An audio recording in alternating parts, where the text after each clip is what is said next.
Salut les amis, j'espère que vous allez bien, j'espère que tu vas bien. Bienvenue dans cette nouvelle vidéo, c'est une vidéo interview, deuxième interview de la série que je suis en train d'entamer en ce moment sur la chaîne. Tout au long de l'année, il y aura des interviews d'acteurs du bien-être. Donc comme tu le vois aujourd'hui, je suis dans mon Airbnb dans le 92 à Levallois-Perret, donc proche de Paris.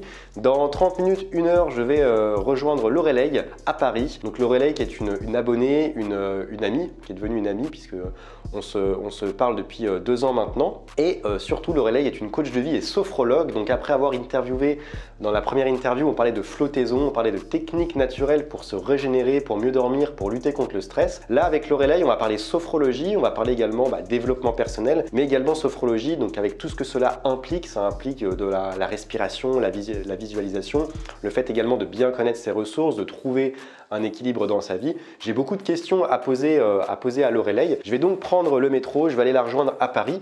On va aller se poser dans un café, on va également se balader un petit peu dans Paris pour que je puisse te faire une petite visite de Paris en même temps. Je pense que ça peut être sympa de faire cela et puis ça sera plus sympa pour évoquer tous ces sujets. Donc je te dis à tout à l'heure, je vais rejoindre Loreley, à tout de suite.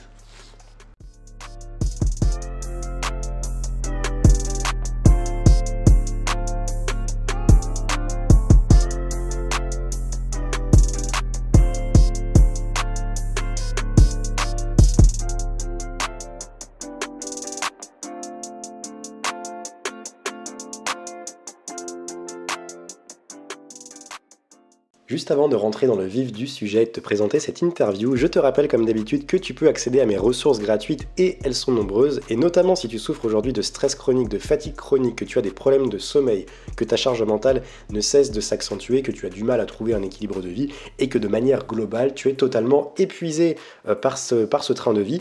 Tu peux rejoindre mes différentes ressources, à savoir ma formation les 3 piliers essentiels pour combattre la fatigue, 1h30 de formation offerte, ma formation également de rééquilibrage alimentaire disponible dans la description, et également mes emails privés où là je te partage des secrets, des conseils exclusifs réservés uniquement aux personnes qui accèdent à mes emails, et vous êtes de plus en plus nombreux, mais cette communauté est restreinte. Tu peux la rejoindre en y accédant dans la description de cette vidéo.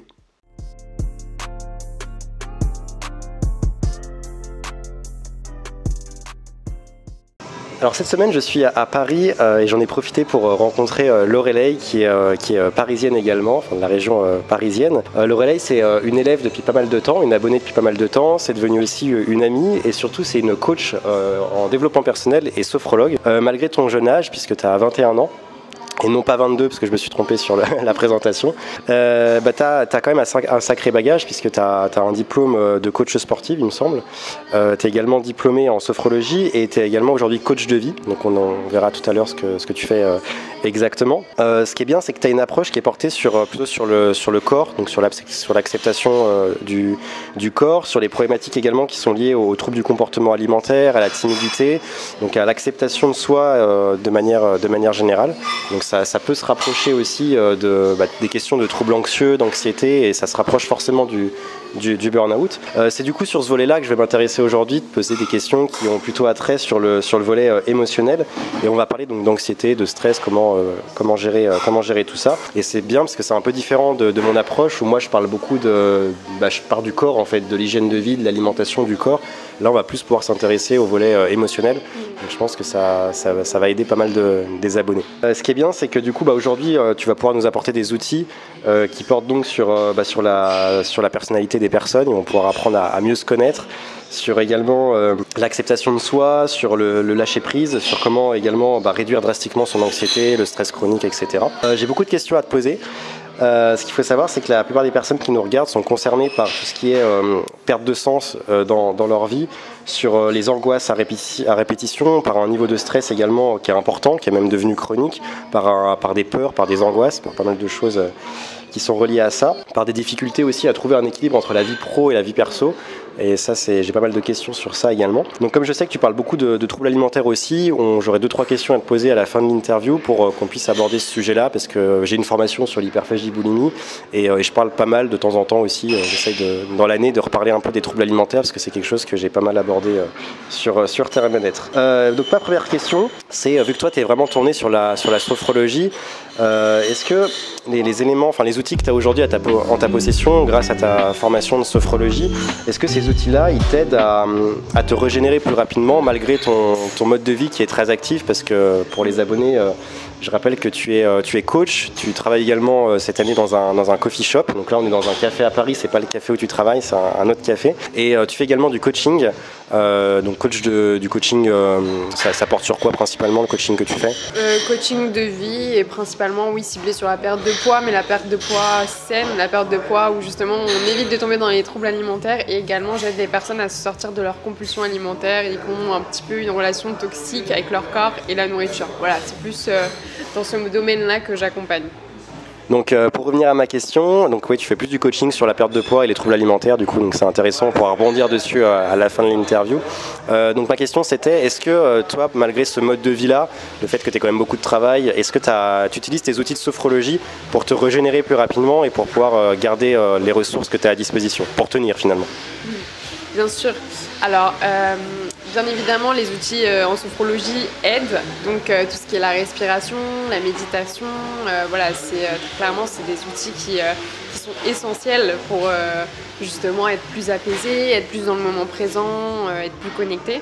Après, bien évidemment, je pense qu'il faut utiliser ces outils, mais aussi utiliser d'autres outils, et que c'est complémentaire. Voilà, c'est pas en faisant que ça que justement tous vos soucis vont disparaître. Je pense que c'est quelque chose qui est complémentaire, mais qui est intéressant justement à instaurer dans une routine ou dans son quotidien. C'est vrai que la sophrologie, si on veut détailler un peu plus ce que c'est, parce que peut-être que ça parle pas à tout le monde, moi je sais que de ce que j'ai survolé, parce que j'ai survolé la sophrologie par rapport à toi, on parle beaucoup de respiration et de visualisation. Est-ce que ça c'est des outils que toi tu utilises personnellement, et est-ce que pour toi la sophrologie ça se résume uniquement à ça, ou c'est quelque chose de plus global? Alors, oui et non, parce que tout simplement la sophrologie, du coup, oui, il y a la visualisation. Alors, je vais pas faire tous les jours, par exemple, de la visualisation. Ça va m'arriver quand j'en ai vraiment envie et besoin. Après, pareil, tout ce qui est respiration, je l'utilise dans mon quotidien parce que tout simplement, moi de base, je suis une personne très anxieuse. Donc, ça m'aide au quotidien à gérer mon stress, à gérer tout ça, même par rapport à mes troubles alimentaires. D'ailleurs, ça m'a pas mal aidé aussi à me reconcentrer dans le moment présent, à être plus là.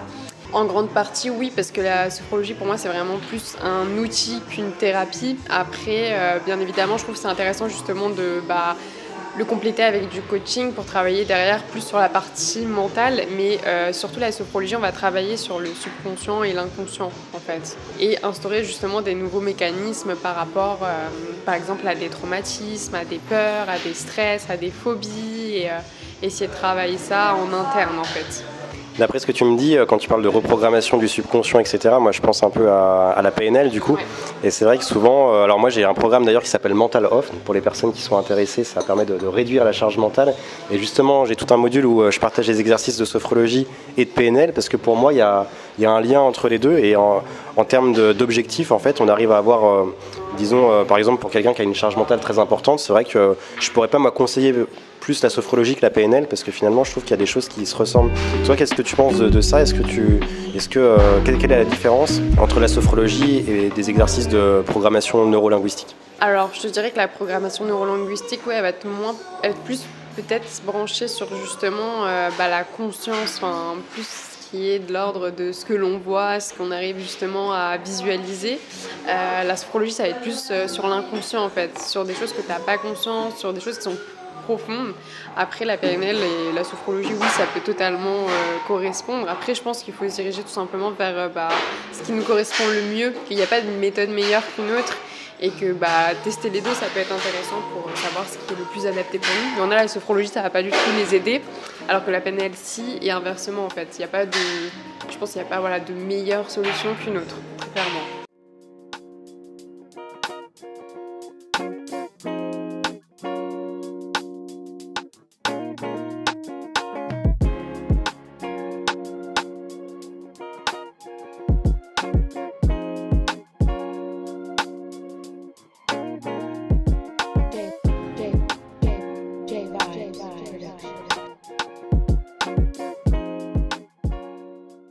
Alors nous voilà sur les quais de Seine, je suis avec Loreley, on se retrouve dans un cadre un peu plus parisien on va dire. Et ma première question c'est, vu que nous deux on est citadins, toi tu as en plus grandi dans la région parisienne, comment arriver à justement à concilier cette vie de citadin? Est-ce qu'on arrive en étant citadin à s'écouter, à suffisamment s'écouter, à suffisamment ne pas sombrer dans le stress chronique? Parce que c'est vrai que surtout la vie parisienne, là, ça fait 2-3 jours que je suis ici et c'est vrai qu'on ressent cette pression, ce stress, les gens qui courent et c'est vrai que ça peut être assez compliqué de s'écouter. Comment est-ce qu'on fait lorsqu'on est en ville? Est-ce qu'en ville c'est quand même possible de s'écouter, d'avoir suffisamment d'outils, de ressources pour trouver cet équilibre? Alors tout simplement en se créant des routines, je dirais, en dehors de justement cette vie un petit peu parisienne, en mode très intense où en effet il y a beaucoup de stress, etc. C'est quand on est chez soi ou même au travail, essayer de trouver des astuces, des moments où on peut être tranquille pour adapter justement des routines comme la respiration, le sport, les moments où on est seul avec soi-même. Enfin voilà, en fait se créer vraiment ces petits moments, j'ai envie de dire, d'intimité où on relâche la pression et où on fait une pause tout simplement. Donc pour toi l'astuce c'est de se créer un petit cocon finalement dans cette jungle on va dire urbaine, de se créer un petit cocon à soi et ça passe principalement par les routines, par le fait de... Alors ça j'aurais une question sur ça justement après, mais sur le fait de ne pas être trop sédentaire.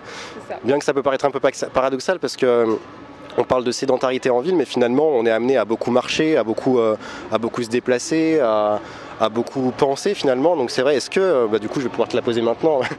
Alors du coup ça va permettre de rebondir sur cette question. J'avais fait une vidéo YouTube d'ailleurs sur ce sujet. Lorsqu'on est en fatigue chronique, burn-out, lorsqu'on commence à ressentir les syndromes de l'épuisement ou qu'on est clairement totalement épuisé, qu'on a déjà subi le burn-out, on a du mal à trouver cet équilibre parce qu'en général les personnes qui font un burn-out, qui font un épuisement sont des personnes qui sont très actives, qui ont l'habitude de faire beaucoup de sport, qui ont l'habitude d'avoir un rythme de vie assez important et c'est quelque chose qui fait partie de leur mode de vie, donc c'est important pour eux. Comment faire lorsqu'on est en épuisement pour arriver à toujours rester actif, à se dire je continue de faire du sport, je continue de rester un minimum actif, mais ne pas non plus se dire de l'autre côté j'arrête tout et je reste dans mon canapé toute la journée et je reste sédentaire, puisque finalement ça va encore plus accentuer les syndromes de l'épuisement. Comment faire justement pour arriver à trouver ce juste milieu?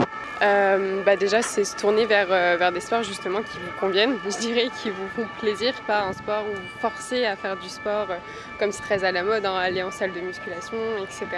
C'est de trouver un sport déjà qui vous épanouit un minimum, où vous y prenez un minimum de plaisir. Et c'est vrai que des fois c'est très compliqué pour certaines personnes de se tourner vers cette pratique, mais c'est vrai que quand on est dans une phase où on a peu d'énergie, par exemple tout ce qui est yoga, pilates, etc., ça peut être très intéressant pour continuer à faire du sport, mais de rester quand même actif, et c'est des sports qui sont doux mais qui vont quand même faire bouger votre corps et qui auront beaucoup de bénéfices au final sur justement votre burn-out et qui feront en sorte que vous récupérez une certaine énergie, un certain bien-être et qui aussi aura une influence sur votre stress. Et pour quelqu'un justement qui se dit j'ai jamais fait de yoga, jamais fait de pilates et ils ont peut-être cette impression qu'il faut se tordre dans tous les sens, que c'est quelque chose d'un peu compliqué et technique, qu'est-ce que tu pourrais leur répondre?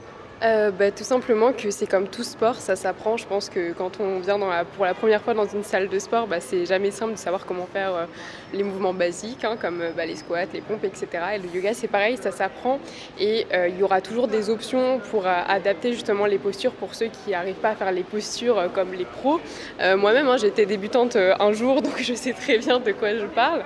Donc voilà, c'est tout simplement d'apprendre comme tout autre sport et de s'entraîner régulièrement pour avoir au fur et à mesure plus d'aisance dans la pratique. C'est vrai qu'on parle de sport, mais est-ce qu'il y a d'autres moyens de ne pas tomber dans la sédentarité et de rester un minimum actif sans forcément parler de sport? Bien sûr, il y a les activités banales comme la marche, comme tout ce qui est...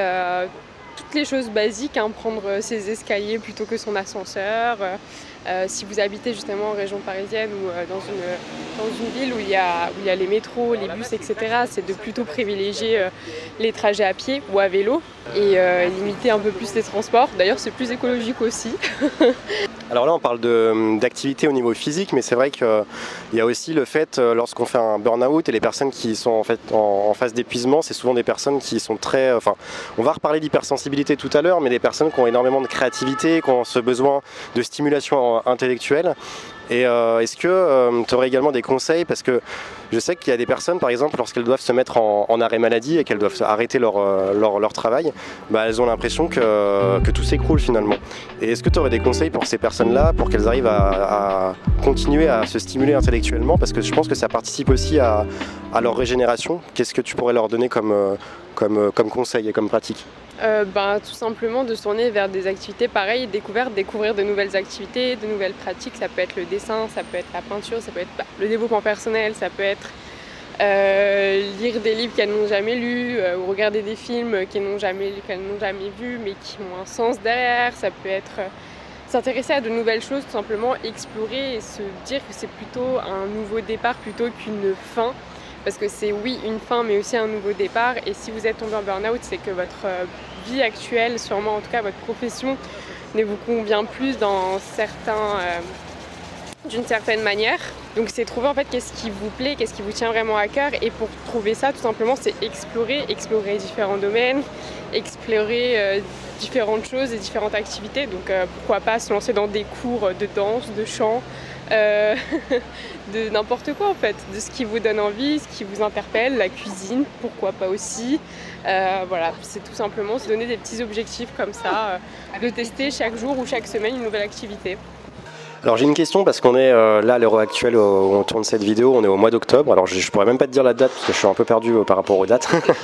Mais je sais qu'on est au mois d'octobre, bientôt mi-octobre. Et c'est vrai que c'est une période assez compliquée parce que c'est une période où on parle beaucoup de détox. Alors ça n'a rien à voir avec le contenu aujourd'hui, donc je vais pas en parler. Mais c'est vrai que c'est une période où c'est compliqué sur le plan mental. Déjà quand on est en épuisement, quand on est en burn-out, quand on est sujet un peu à la déprime, on manque de luminosité, il commence à faire froid. Donc forcément le corps va puiser dans les réserves minérales, etc. Et le gros souci qu'il peut y avoir à cette époque-là, c'est qu'on va plutôt rester chez nous, on va s'enfermer, on peut se poser devant des séries, on peut refuser certaines sorties entre amis. Et pour toi, comment tu ferais justement, qu'est-ce que tu conseillerais pour éviter de s'oublier durant cette période qui est assez importante finalement, qui est une période de transition? Alors comment éviter de s'oublier? Justement, c'est en continuant à poser des actions, je dirais. C'est vraiment prendre du temps pour soi, prendre des moments, parce que c'est vrai que souvent on peut se dire oui mais moi j'ai pas le temps avec mon travail, ma famille, etc. Mais en vrai on a toujours 5 ou 10 minutes par jour. Je pense qu'il faut regarder le temps qu'on passe sur aussi les réseaux sociaux, ça c'est un autre sujet. Mais vous pouvez totalement l'utiliser justement pour, pourquoi pas, prendre le temps de respirer, prendre le temps de lire un livre, prendre un bain, enfin ce qui vous fait du bien et ce qui vous recentre et vous reconnecte à vous-même en fait.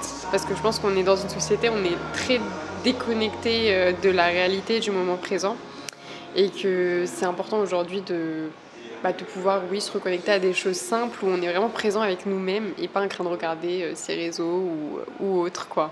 Alors j'ai une question justement, ça se rapproche de ce que je viens de te demander comme question. Récemment j'ai un abonné en fait qui m'a contacté et il m'a dit que d'habitude il faisait jamais ça donc, sur Instagram. Et c'est un abonné qui est... Alors si je parle de ça, c'est que je sais qu'il y aura beaucoup de personnes qui vont se reconnaître là-dedans et justement tu pourras peut-être apporter des réponses. Il m'a contacté parce qu'il est dans une période où concrètement il n'en peut plus. Il va le matin au travail la boule au ventre, il est en stress chronique et c'est pas quelqu'un qui était habitué à ça. C'est pas quelqu'un, je pense, comme toi et moi qui sommes habitués entre guillemets à l'anxiété, on apprend à le gérer, on sait le gérer. C'est quelqu'un où ça lui est tombé dessus en fait assez soudainement et du coup il est dans cette phase où il se pose la question. En fait, il sait pas se poser les bonnes questions. En fait, il sait pas quelles questions se poser. Il sait pas s'il a ce besoin de sécurité où il se dit, je peux pas quitter mon travail parce que sinon je vais me retrouver sans ressources, sans rien. Et d'un autre côté, il entend que son corps lui demande finalement de ralentir et il sait pas finalement. Il me demandait au téléphone, quelles sont les questions que je dois me poser pour prendre une décision rapidement et pour pas sombrer en fait dans l'épuisement parce que là, il est en pleine période de burn-in. Donc toi, qu'est-ce que tu lui conseillerais comme questionnement, comme démarche pour qu'il puisse arriver à trouver les bonnes questions? Alors, ça peut être très large et en effet, il faut trouver la bonne question. Mais en général, c'est de demander qu'est-ce qui fait qu'en ce moment, je me sens plus bien au travail. Est-ce que c'est ce que je fais? Est-ce que c'est ce que l'environnement de mon travail? Est-ce que c'est les collègues, le patron, la pression?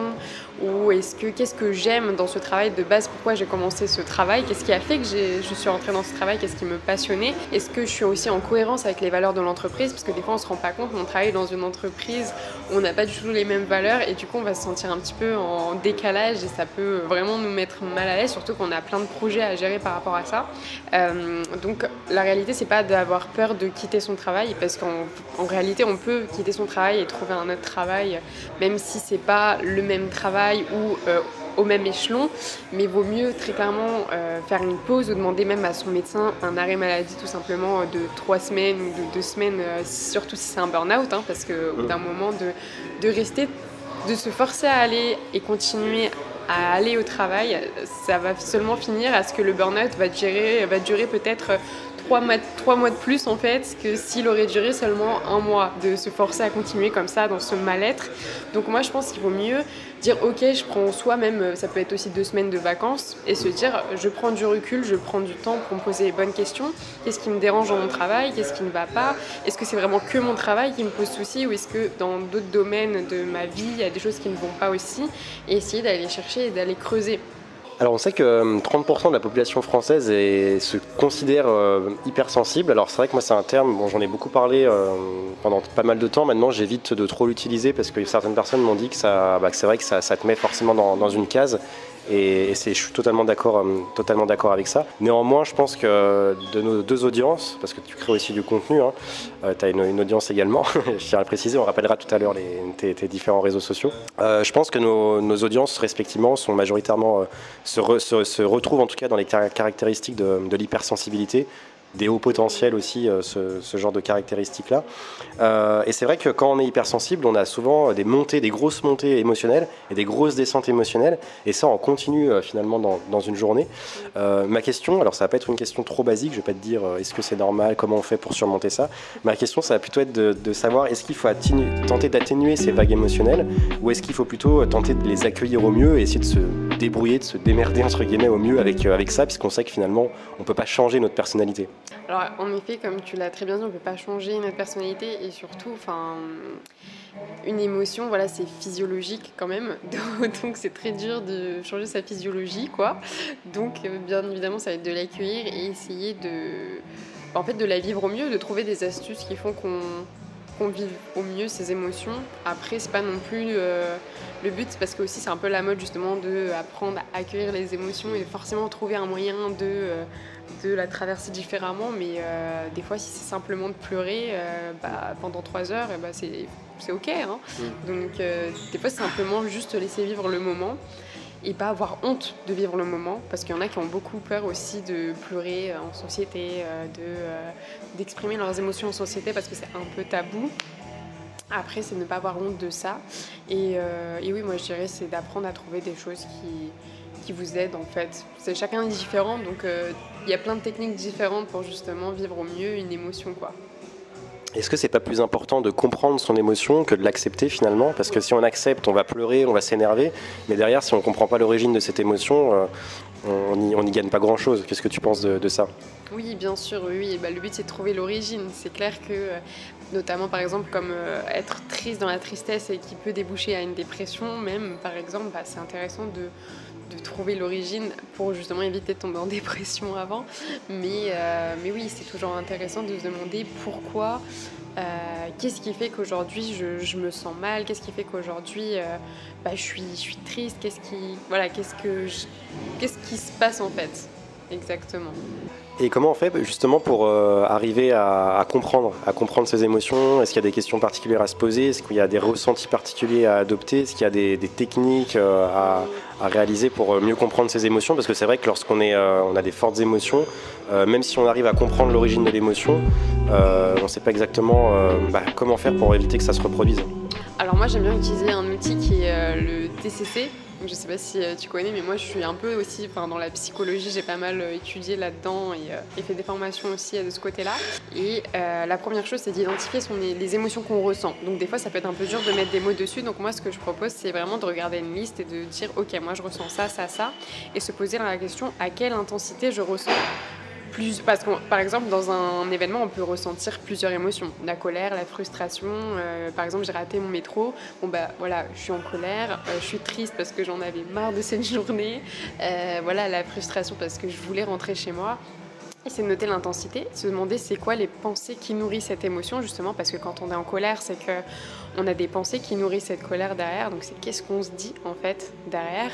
Est-ce qu'on va rabâcher, ah bah putain, j'ai raté mon métro, voilà, c'est un peu de switcher ça et de relativiser. Et c'est également de se dire, ok, quelle a été ma réaction face, en fait, à cette émotion, comment j'ai réagi et quelle action j'ai mis en place. Et une fois qu'on a tout ça, en fait on peut agir dessus puisque tout simplement on sait l'origine, puisque ça vient de nos pensées, très clairement, l'émotion. On retrace en fait tout le parcours finalement, du début de nos premiers ressentis jusqu'à la manière dont on a ressenti après avoir eu cette forte émotion. En fait, on retrace tout le parcours. Et en fait, ce qu'on peut se demander aussi, c'est quel est le comportement qui m'est le plus favorable. Par exemple, je me mets en colère, je pète un câble devant tout le monde. Ou est-ce que je me dis c'est pas grave, je vais profiter pour lire mon livre, pour écouter de la musique. Voilà, c'est quel comportement où en fait aura plus de bénéfices pour moi au travers de cette émotion. Alors personnellement, moi j'arrive à trouver un équilibre depuis très peu dans ma vie.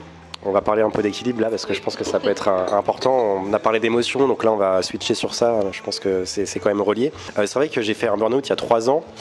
Et on va dire que ça fait depuis le début de l'année, là, donc depuis 7-8 mois que j'arrive vraiment à trouver un équilibre dans ma vie. Et j'ai vraiment pris conscience d'une chose, c'est qu'en fait, j'ai beau avoir une bonne hygiène de vie, bien manger, etc. Je me suis rendu compte que c'est l'équilibre qui faisait tout, en fait. C'est l'équilibre qui tenait tout. Et ma question, c'est justement, d'après toi, ta posture de coach de vie et de sophrologue, qu'est-ce que tu conseillerais plutôt? Parce que je sais qu'il y a beaucoup de gens, à force de vouloir essayer de trouver cet équilibre, ils se perdent, en fait. Ça leur met encore plus de pression. Est-ce que pour toi, il faut à tout prix chercher l'équilibre? Ou est-ce qu'au contraire, il faut plutôt essayer de s'épanouir dans le ou les domaines qui nous font le plus vibrer? Alors moi je suis un peu persuadée qu'on a un peu des phases dans nos vies, c'est-à-dire qu'il y a des moments où on va être plus branché travail, il y a des moments où on sera plus branché social, relation, des fois on aura juste envie de voir personne et en fait c'est de juste suivre ces phases-là parce que de toute manière tout s'équilibre naturellement et je pense que c'est justement en essayant de contrôler qu'en fait on se perd parce que plus on va contrôler, plus on va se donner des je dois faire ceci, je dois faire cela et moins on sera dans l'écoute en final de ce qu'on a vraiment envie, vraiment besoin. Donc en fait c'est juste une question de feeling. Si ok là en ce moment je suis plus en mode projet, c'est ok en fait, il n'y a pas de souci très clairement. Après bien évidemment si on a une famille à côté et qu'on laisse totalement sa famille de côté, là c'est différent. Oui en effet il va falloir quand même considérer la famille parce qu'on en a construit une, mais si c'est pas dans les valeurs fortes de la personne normalement peut-être que elle saura construire une vie plutôt qui sera adaptée à ses valeurs fortes, tu vois. Ça me parle beaucoup et je pense que ça parle à beaucoup de personnes justement parce que cette notion en fait de responsabilité quand tu as une famille, quand tu as un travail à haute responsabilité, en fait c'est compliqué d'arriver à trouver son équilibre quand on ressent souvent c'est de là que commence le burn-out, souvent l'épuisement ou même peut-être certains troubles anxieux qui peuvent après s'aggraver, c'est qu'en fait il y a une grosse responsabilité, souvent c'est même une accumulation, il y a les enfants, il y a le travail, etc. Comment on fait justement pour à la fois répondre à ces responsabilités mais ne plus ressentir cette pression constante de la responsabilité qui peut nous faire chavirer en fait dans l'épuisement. C'est pas évident comme question. Alors là en fait le problème entre guillemets, de toute manière c'est nos pensées, c'est qu'est-ce qu'on se dit justement quand la personne si elle rentre de son travail, elle va être focus sur son travail, elle va parler que de son travail, elle va penser que les problèmes de son travail, forcément oui ça va mal se passer. En fait justement c'est de vraiment distinguer mes moments de travail avec mes moments familiales en fait, c'est ne pas mélanger les deux je pense, et c'est que quand on sort du travail, voilà, vous faites ce que vous voulez, vous pouvez aller à la salle de sport, vous pouvez je sais pas lire un livre, méditer dans votre voiture avant de retrouver votre famille, et c'est de faire une vraie coupure pour être vraiment là pour votre famille, pour votre femme ou votre homme, pour vos enfants et partager avec eux, non pas sur votre travail justement, mais des choses. Et en fait, automatiquement, ça va vous couper aussi vous de votre travail, vous libérer aussi l'esprit. Et en fait, vous allez voir que vous êtes tout de suite plus allégé, quoi, très clairement, parce que vous serez focus sur autre chose que votre travail.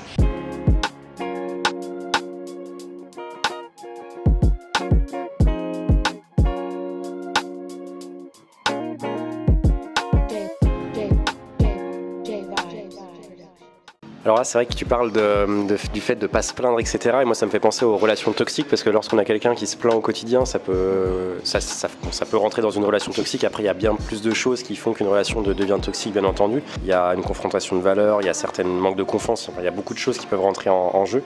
Donc c'est vrai que toi, tu parles beaucoup de relations humaines dans ton contenu aussi. Et du coup, ça mène à cette question-là. Une question qui est importante, et j'en parle peu en fait sur Terra Bien-être, et je pense que je devrais en parler plus, parce que c'est vraiment relié aussi à l'énergie vitale.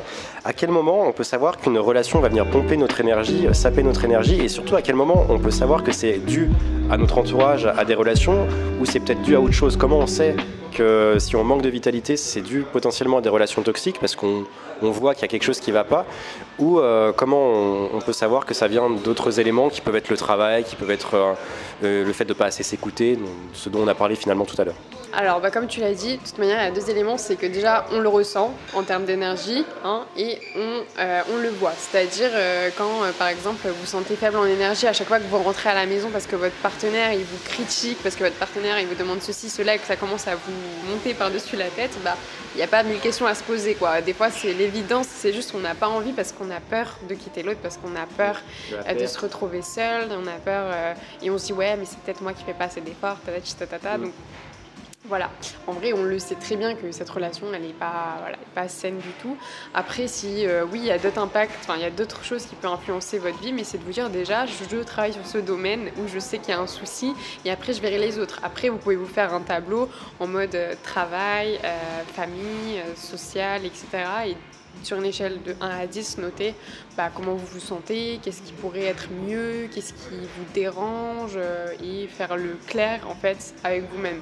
Là, c'est vrai que depuis tout à l'heure, tu parles beaucoup d'écriture, parce que tu disais, là, tu parles justement de faire des cases. Tout à l'heure aussi, tu parlais d'écriture. Est-ce que, j'ai parlé de visualisation, de respiration par rapport à la sophrologie, mais est-ce que l'écriture, c'est quelque chose que toi, tu recommandes à tes élèves, quelque chose que toi-même tu as testé, quelque chose que tu peux recommander? Est-ce que c'est un outil qui est puissant lorsqu'on a des émotions fortes, lorsqu'on a beaucoup de stress? Alors ça, c'est plutôt dans la phase coaching, du coup, que j'utilise ça. Mais oui, en effet, en fait, c'est vrai que des fois, il y en a, ils vont trouver ça chiant d'écrire, qu'on se le dise, parce qu'ils vont avoir la flemme, etc.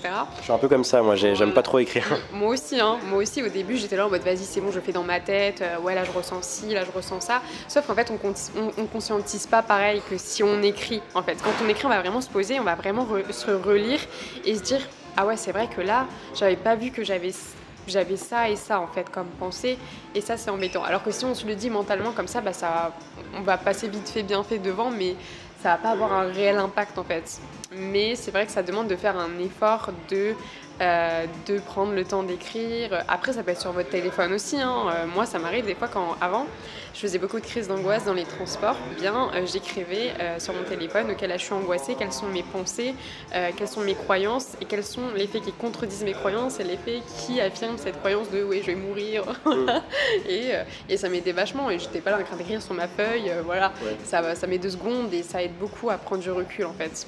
Maintenant qu'on parle de relations, c'est vrai que je crois beaucoup à la loi de l'attraction. C'est quelque chose qui m'a beaucoup servi dans mon business, qui me sert beaucoup aujourd'hui dans ma vie de manière générale, et notamment au niveau des relations. Et j'estime qu'on attire à nous les personnes qui vibrent à la même fréquence.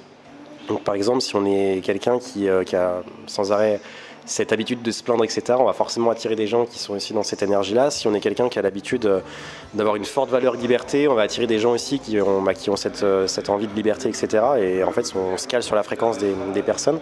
Et c'est vrai qu'il y a du coup une importance de développer ces valeurs, d'accueillir ces émotions pour savoir vraiment qui on est, et pour pouvoir justement développer cette énergie-là et attirer à nous des personnes qui nous ressemblent. Sinon, on ne va pas forcément savoir en fait vers quel type de personnes on a envie d'aller. Cette loi de l'attraction, ça nous permet de rencontrer des personnes qui vont nous nourrir. Et ça, c'est quelque chose de très important en fait lorsqu'on est en épuisement, en burn-out, etc. C'est qu'en fait, on se rend pas forcément compte parfois qu'on a des relations qui sont énergivores, qui viennent nous pomper notre énergie, et qu'on devrait plutôt aller vers des relations qui nous nourrissent, parce que, ok, on parle d'alimentation, on parle d'émotion, on parle de tout ça, mais il y a aussi ce volet-là, et je sais pas, toi, quel est ton avis sur ça? Alors, c'est tout simplement, je pense qu'on a en soi, déjà dans votre entourage, peut-être que vous ne les voyez pas, mais il faut sourire à ces personnes-là. Et je ne vais pas mentir, c'est sortir de sa zone de confort. Très clairement, c'est aller vers de nouvelles personnes, rencontrer de nouvelles personnes, discuter avec des personnes qui vous correspondent plus. Par exemple, comme les réseaux sociaux, la preuve. Hein. C'est comme ça qu'on s'est rencontrés. Mais c'est trouver des personnes ailleurs que dans votre entourage qui vous correspondent le plus. Après, bien évidemment, il va falloir sortir de votre zone de confort et moi la première, hein, je l'ai fait. Et par exemple, quand moi j'ai déménagé sur Paris, j'avais plus personne de mon entourage, j'avais plus mes amis du coup qui étaient là où j'habitais avant. Et j'ai dû aller à la rencontre d'autres personnes et c'était pas facile mais c'est super cool parce qu'on rencontre plein d'autres personnalités. Il faut pas avoir peur de s'ouvrir à d'autres personnes, j'ai envie de dire, tout simplement. Et c'est vrai que quand tu parles de ça, ça me parle beaucoup parce que moi, à chaque fois que j'ai été amené à aménager dans une vie, je me suis inscrit dans des associations, j'ai essayé aussi de travailler, donc du coup tu rencontres forcément des collègues de travail, etc. Et le problème, la question qui me vient en tête, c'est que je me dis quelqu'un qui a un peu d'épuisement, de burn-out, de fatigue, comment il fait, est-ce que c'est important du coup de se fixer des limites et comment le faire justement pour arriver à ne pas s'épuiser, parce qu'en fait on a cette impulsion quand on rencontre de nouvelles personnes de se dire je vais consacrer beaucoup de temps, je vais répondre à toutes les demandes, à tous les événements. Comment arriver à trouver le juste milieu? Est-ce que le fait de savoir poser des limites, ça peut aider lorsqu'on rencontre de nouvelles personnes pour éviter justement de totalement s'épuiser et de s'oublier? Ah ouais, alors plusieurs choses. Alors moi, personnellement, j'ai pas fait un burn-out, mais j'ai fait une dépression, donc ça me parle aussi pas mal. Et c'est vrai qu'il y a deux choses. Soit on est dans l'extrême, on veut rencontrer personne, on a la flemme de tout faire, de sortir, etc. Et dans ces cas-là, c'est se forcer à sortir, se forcer. Même si c'est que 10 minutes, on se dit allez, 10 minutes, je sors, je vais voir quelqu'un ou je vais appeler Martine au téléphone. Voilà. Mais c'est de ne pas se couper des autres parce que en fait, plus vous allez vous couper, plus vous allez sombrer. Et oui, ça va être un effort de devoir aller encore une fois vers l'autre. Après, au niveau de justement, si vous êtes un peu dans une relation où vous donnez beaucoup, c'est en effet se poser des limites de ok, moi j'ai telle énergie, combien je donne à cette personne et combien j'en garde pour moi. C'est de se donner des limites. Ok, ouais, je veux bien qu'on se voit, par exemple, mais moi je resterai pas jusqu'à minuit, 1h par exemple, si on sent qu'on est fatigué. Ça c'est très compliqué justement parce qu'il y a beaucoup de peur, que ça fait intervenir énormément de peur parce qu'il y a beaucoup de gens qui n'osent pas poser des limites parce qu'ils se disent quand on n'a pas encore la confiance, que la personne n'a pas encore la confiance, que c'est encore des connaissances, on se dit si on refuse, si on se met des limites, les gens ils vont nous oublier, ils vont nous switcher. Je sais pas si ça fait intervenir beaucoup de peur, la peur de l'abandon, la peur de la perte, du rejet, etc. Ouais, ça c'est des croyances et vous pouvez totalement travailler dessus. Ça c'est que des croyances du tout, c'est des peurs justement. C'est pas parce qu'il y a une peur qu'il ne faut pas agir. Mais je dirais que de toute manière, vous pouvez aller voir la personne par exemple, vous pouvez aller juste boire un verre avec elle et c'est bon, c'est tout. Et ça va, ça reste assez léger. Et lui dire par contre après, voilà, je dois y aller parce que j'ai d'autres choses à faire. Et je pense que tout le monde arrive, enfin tout le monde, quand on est externe à nous, on voit qu'il y a plein de monde qui arrive à faire ça et on se dit waouh, on n'est pas là en train de se dire oui, alors cette personne elle est super mal polie, elle part, du coup je lui parlerai plus. On est rarement à penser comme ça et peut se dire que les autres c'est pareil en fait, ils sont pas là en train de nous juger en mode ouais, elle se priorise, je comprends pas, ou sinon c'est des personnes qui ont justement des soucis avec eux-mêmes. Mais en général c'est très rare qu'une personne vous juge parce qu'elle-même va se prioriser et elle-même aura déjà eu ce genre de comportement à plusieurs reprises avec d'autres personnes en fait. Parce que dites-vous que la personne en face, c'est un humain comme vous et qu'elle a vécu des choses similaires à vous et qu'elle sait très bien ce que c'est d'être fatiguée, de ne pas avoir envie de passer une soirée à sortir et faire la fête en fait. Il ne faut pas hésiter donc à imposer ses limites et encore une fois, si la personne vous rejette, vous abandonne, c'est que c'est peut-être pas une personne forcément bienveillante et qui est là pour votre bien, donc c'est pas plus mal, ça permet de faire le tri aussi dans ces relations, voilà. On en revient encore une fois à la fréquence vibratoire, parce que c'est pas un truc d'ésotérique, la fréquence vibratoire, c'est un ensemble de signes, et ce que tu dis là, en fait, c'est exactement ça, quand quelqu'un commence à faire des remarques, à ne pas comprendre, etc., ça prouve que c'est une personne qui, faut pas lui en vouloir, se dire que c'est une conne ou un con, etc., pour le dire grossièrement, mais il faut se dire que c'est quelqu'un qui voit pas la vie de la même manière, qui a pas la même perception, et qui a peut-être pas aussi... qui n'est pas encore au même chemin que nous. Et pour terminer sur ça, c'est vrai que ce que tu disais, c'est très intéressant, parce que je pense que le fait de se poser des limites et également de savoir à qui on va consacrer notre temps et comment on va le consacrer, ça pose aussi un énorme respect. Et c'est comme ça que vous allez vous faire respecter par les gens et que vous allez aussi permettre de vous recentrer sur vous-même en fait.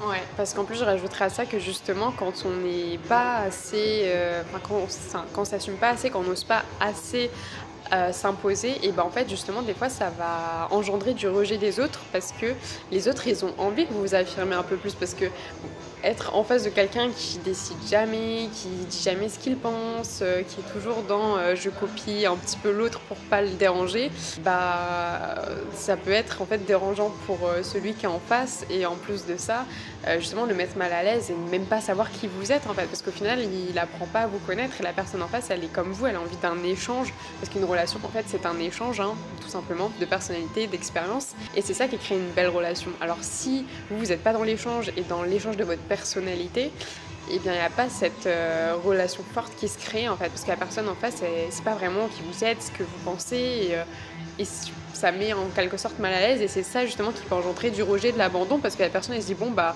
cette personne elle me fait pas assez confiance en fait pour partager en fait avec moi tout simplement. Alors comme prévu, on va terminer cette interview en parlant des troubles alimentaires. Donc pour les personnes qui en souffrent, ils pourront directement arriver à la fin de cette vidéo. Mais c'est vrai que lorsqu'on souffre de perte de sens, lorsqu'on souffre de stress chronique, lorsque finalement on souffre en fait à l'intérieur, peu importe les souffrances, on peut avoir l'habitude de compenser dans la nourriture, compenser le manque. D'ailleurs c'est ça l'hyperphagie, la boulimie, c'est qu'on va compenser en fait compenser un manque. Est-ce que pour toi le problème alors je vais vraiment que me cantonner à l'hyperphagie, boulimie, pas forcément l'anorexie. Est-ce que lorsqu'on souffre d'hyperphagie et de boulimie, le problème vient plutôt d'un stress intense, le fait d'être tout le temps stressé, forcément qu'au niveau des hormonal, tout ça, ça va créer un désordre, etc. Et le stress, c'est aussi le signe de certaines blessures. Alors est-ce que le problème vient d'un stress chronique ou est-ce que ça vient de blessures émotionnelles ou peut-être les deux? Alors en effet, les troubles alimentaires, ça peut avoir plein d'origines en fait. Ça peut être autant psychologique, donc en effet les blessures émotionnelles, un besoin non comblé dans votre vie, donc c'est-à-dire que votre vie ne vous satisfait pas et que vous avez un besoin de combler quelque chose. Souvent c'est le sentiment de solitude qu'on parle, de ce vide qu'on a besoin de remplir. D'ailleurs c'est souvent les problèmes d'hyperphagie, ça peut survenir aussi après un abandon, après un deuil, une rupture, ce genre de choses aussi. Exactement, donc c'est chercher à aussi, il y a cette deuxième chose, chercher à la recherche du plaisir, voilà, toujours chercher le plaisir, éviter la douleur, donc un petit peu pour se réconforter dans les moments de stress justement, dans les moments où on a des émotions négatives, où on n'a pas envie de les vivre, ça peut être une façon de les fuir aussi. Et ensuite la troisième chose je dirais c'est forcément la restriction physique et mentale par rapport à l'alimentation, sans tomber forcément dans l'anorexie, mais tout simplement suivre un régime où vous avez des croyances par rapport à votre alimentation, ça peut être des origines qui font partie des compulsions alimentaires. Et Loreley, merci pour cette interview. J'espère que ça aura donné envie aux personnes aussi de s'intéresser un peu plus à la sophrologie. Même on a beaucoup parlé de développement personnel. Où est-ce qu'on peut te retrouver si les personnes souhaitent avoir des exercices concrets, s'ils souhaitent découvrir un peu plus ton contenu? Je crois que tu as une chaîne YouTube, que tu as un Instagram. Est-ce qu'on peut te retrouver ailleurs? Où est-ce qu'on peut te retrouver? C'est ça, principalement sur YouTube, sur Instagram. Donc c'est Loreley Delvar-du-bas, tout simplement pour les deux. Et oui, c'est principalement ces deux réseaux sociaux, voilà. Ok, donc je mettrai les informations dans la barre d'infos. Je te rappelle que tu peux également souscrire à mes emails privés si tu souhaites, si aujourd'hui tu es en situation de stress chronique, de fatigue chronique, que tu également souffres de dépression aussi, que tu sens que tu es en train de perdre du sens dans ta vie, que tu commences à moins aller, t'as moins l'envie d'aller vers les autres, t'as moins l'envie de concrétiser certaines choses. Tu peux retrouver mes emails privés dans la description. Tu as également mes différentes formations offertes, donc ma formation de rééquilibrage alimentaire qui est totalement gratuite, une formation également pour combattre la fatigue. Donc je te laisse aller voir ça dans la description de cette vidéo et je mets les infos, le lien vers la chaîne YouTube de Loreley, vers son Instagram également. Si tu souhaites la contacter, donc n'hésite surtout pas, je pense qu'elle se fera un plaisir de répondre à tes questions. Merci Loreley, à bientôt sur la chaîne YouTube et prenez bien soin de vous. N'hésitez pas à commenter cette vidéo, on lira les commentaires et on vous répondra. Et comme d'habitude, restez ouverts.